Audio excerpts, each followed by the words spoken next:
Good morning दोस्तों। तो आप कैसे हैं? और हम लोग सारे लोग बिल्कुल ठीक ठाक हैं और आप लोग भी सब सही रहें। और 2-3 दिन के मैं बीच बीच में गैप दे दे के ब्लॉग बना रही हूँ क्योंकि आजकल मेरी दवाइयाँ चल रही हैं जिससे मेरे को नींद की दवाई ज़्यादा चल रही है जिसकी वजह से मेरे दिमाग पे नशा सा रहता है हर वक्त। तो अ, इसलिए मैं ब्लॉग बना नहीं पा रही हूँ। पर आज हमारे पड़ोस में परसों परसों है शायद, परसों शायद शादी है, कल परसों परसों है शायद, मुझे याद नहीं है। तो 2 बहनें हैं, उनकी शादियां हैं। तो मैं उनके लिए साड़ी और लड़के के लिए पैंट शर्ट के कपड़े वगैरह लेने जा रही हूँ। वहाँ उनको शादी में कन्यादान करने के लिए, क्योंकि वो बहुत ही मतलब उनके पापा नहीं है, 3 बहनें हैं, 4 भाई है। भाई छोटे छोटे से हैं उनके, और हर कोई हेल्प करता है उनकी, मतलब कर रहा है उनकी। और मेरी तो आदत है, मेरे को इस कॉलोनी में, जैसे हम और जगह रहे हैं शुरू से, तो पॉश एरिया में रहे हैं, वहाँ तो मतलब ही नहीं है किसी की, ऐसे कोई ना किसी को बताएगा ना कोई किसी की हेल्प लेगा। पर यहाँ पे कुछ भी किसी को वो होती है तो एक दूसरे से सबको पता चल जाता है। तो मैं हमेशा, मेरा तो साल, मुझे बस पता लगनी चाहिए जितनी मेरी हैसियत होती है, जितना मैं कर सकती हूँ, चाहे मैं 500 का करूँ, 1000 का करूँ, 2000 का करूँ, उस हिसाब से, जैसे बर्तन दे दिए, कपड़े दे दिए, बस उस ज़्यादा नहीं, लाखों में नहीं कर सकती मैं ज़्यादा से ज़्यादा 5000 तक का कर सकती हूँ, इससे ज़्यादा नहीं कर सकती मैं। तो उतना जितना भी, अगर उनको नकद चाहिए होता है तो मैं उनको नकद दे देती हूँ। और अगर उनको जैसे वो कह देते हैं शर्माते हुए कि नहीं, जो आप ठीक समझो वो कर देना, तो मैं उस हिसाब से उतनी चीज़ें कर देती हूँ। और इस चीज़ का सिर्फ अभी तक मेरी मम्मी को पता है, क्योंकि जब ऐसा कुछ होता है, अभी तो मेरी मम्मी गाँव गई हुई हैं, नहीं तो उनसे भी कुछ ना कुछ लेती मैं।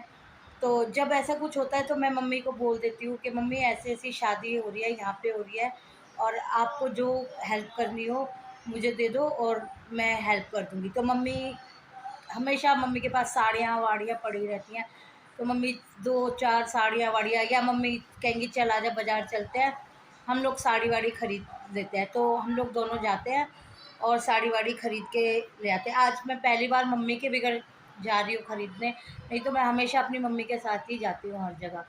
तो ये भी मैं आपको इसलिए ये करती ही रहती हूँ, ये भी इसलिए बता रही हूँ क्योंकि किसी ने मेरे को बोला है कि ये थोड़ा-थोड़ा ना अपनी वीडियो में आप डाला करो।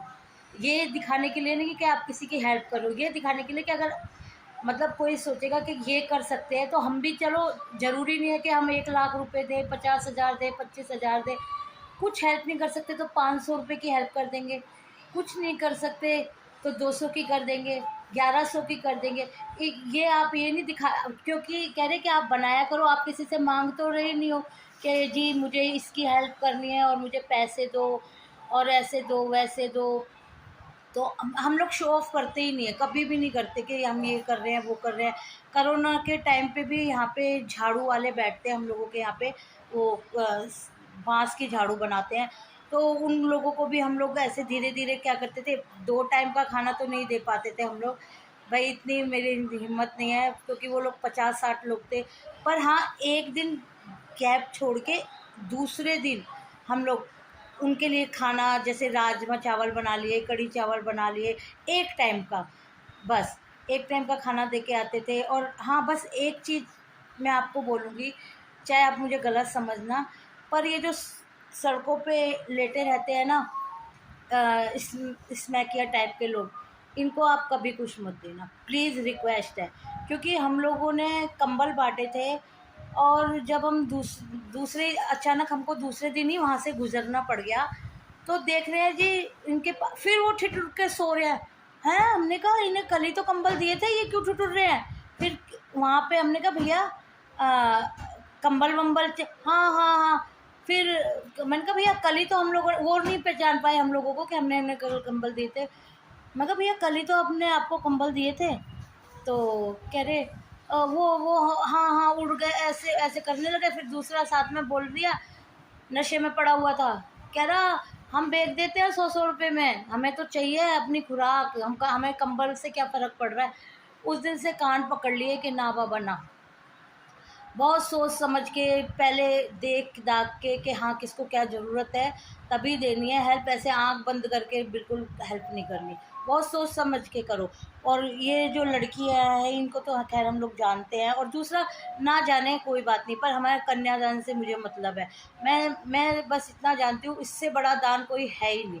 तो मेरे को तो कोई मेरे को बुलाता भी नहीं है, मुझे बस पता चल जाता है या मेरे पड़ोसी मुझे बता देते हैं कि पूनम वहाँ पे ऐसे ऐसे है और इस तरह से है, तो आ, कुछ कर देगी। मैं हाँ हाँ कर दूँगी। मैं कभी किसी के हाथ में नकद भी नहीं पकड़ाती हूँ, मतलब उनकी फैमिली के अलावा अदर पर्सन को कभी ये नहीं कि आप रख लो और आपकी है आप उसको दे देना। मुझे विश्वास नहीं है बिल्कुल भी।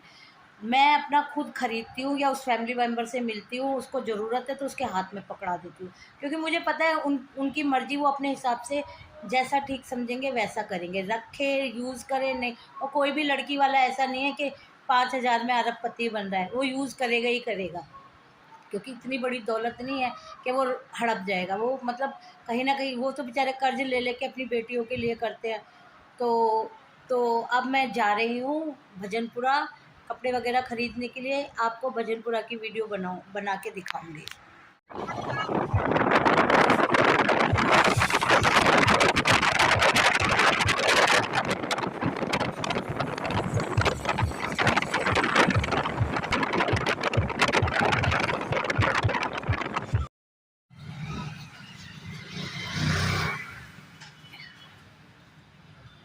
ये देखिए, ये देखिए पेड़ पे 2 कौवे बैठे हैं, पता नहीं आपको दिख रहे हैं कि नहीं दिख रहे। मैं भजनपुरा में हूँ।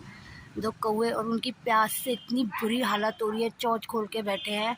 और यहाँ पे चारों तरफ ये सारे, ये देखिए ये सारे फ्लैट ही फ्लैट है, ये सब फ्लैट फ्लैट है चारों तरफ। और ये कौवे प्यासे रहते हैं, पर दूर दूर तक किसी ने यहाँ पे ये नहीं हो रखा है। देखिए चारों तरफ घर घर है, ये देखिए, पर किसी ने ये नहीं हुआ कि किसी बर्तन में इन लोगों के लिए पानी रख दें। इनकी कितनी बुरी हालत हो रही है, प्यास के मारे चोंच खोल के बैठे हैं। क्या करूँ, मैं भी मजबूर हूँ, मेरे पास भी कोई ऐसी चीज़ नहीं है जिसमें मैं यहाँ पे पानी, बोतल में तो मेरे पानी है, पर यहाँ कोई ऐसी चीज़ नहीं है जिसमें मैं भर के रख दूँ इनके लिए पानी। और देखती हूँ इधर उधर कुछ ढूंढती हूँ, अगर मिला तो मैं ज़रूर इनके लिए पानी रखती हूँ।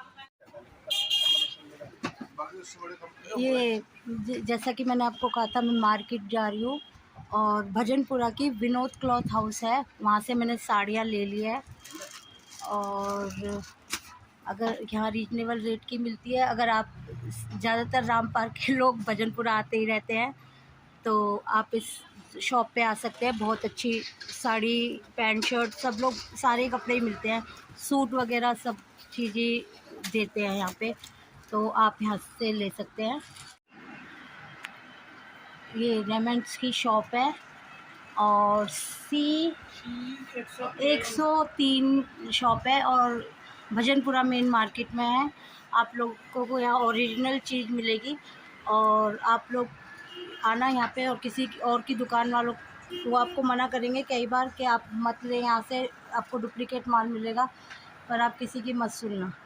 आप आना, अपने आप शॉप पे आना, ये मेन भजनपुरा ही है, और यहाँ से आके आप अपने पसंद से कपड़े ले सकते हैं, ओरिजिनल चीज़ मिलेगी आपको। फाइनली मैं घर आ गई हूँ, सारा ये शॉपिंग वॉपिंग करके, पूरा सामान। बाप रे, इतनी गर्मी है बाहर, इतनी गर्मी है कि बहुत ज़्यादा हालत ख़राब हो रही है। तो आज का व्लॉग मैं यहीं ख़त्म करती हूँ। रात को खाटू श्याम जाते हुए मिलेंगे बस में, ठीक है न।